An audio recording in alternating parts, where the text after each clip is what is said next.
नमस्कार बंधु माने ओडिशा गवर्नमेंट अपडेट को आपण मानकु स्वागत।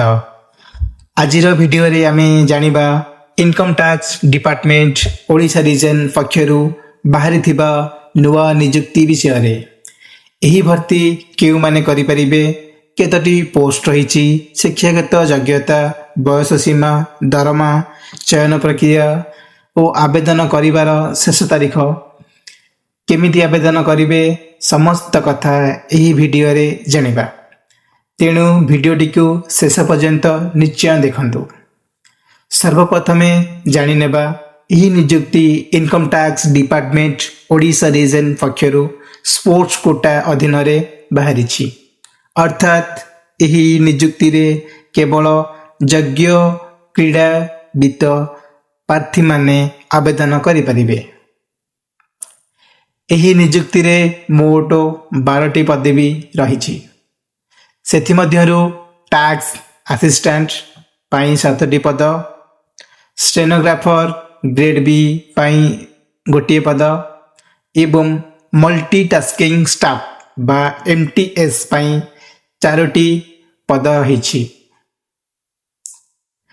एबे जानिबा शिक्षागत योग्यता विषय रे। जदि आपण एमटीएस पद पाई आवेदन करिवे ताहले आपणकर 10म पास होइथिबा दरकार। स्टेनोग्राफर ग्रेड बी पाई 12th पास सहित निर्धारित स्टेनोग्राफी स्किल दरकार एवं टैक्स असिस्टेंट पाई ग्रेजुएशन सहित निर्धारित डेटा एंट्री स्किल दरकार। बयस सीमा कथा कहिले असिस्टेंट ओ स्टेनोग्राफी पाई बयस 18 रु 27 वर्ष मध्य रे हेबा दरकार एवं एमटीएस पाई बयस 18 रु 25 वर्ष मध्य रे हेबा दरकार। सरकारी नियम अनुसार संरक्षित वर्ग पाई बयस रे छाड़ मिलिबो।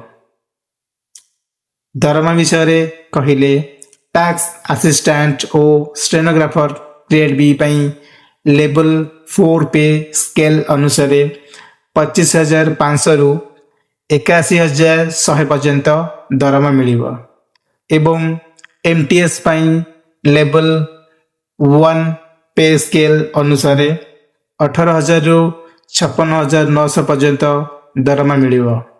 एहा सह डीए, एचआरए और अन्य केंद्र सरकारी सुविधा मध्य मिलिबो।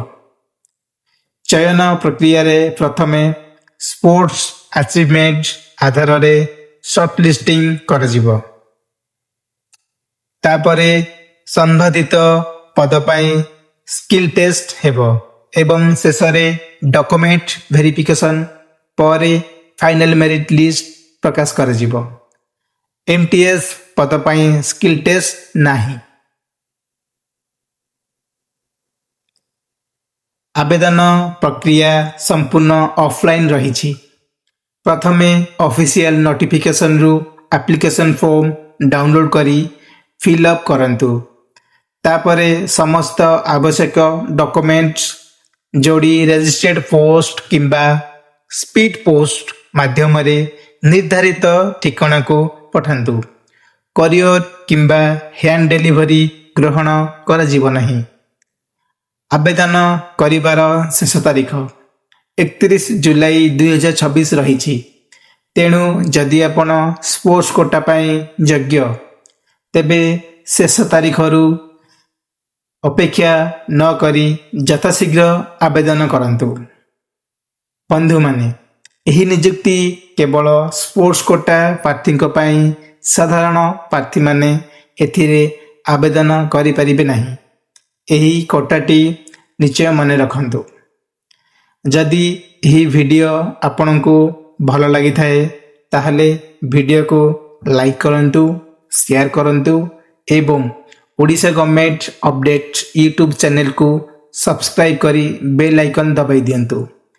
एभली सरकारी चाकरी और सरकारी योजनार समस्त सठिक अपडेट सबुठारु प्रथमे पाइबे। धन्यवाद। जय जगन्नाथ।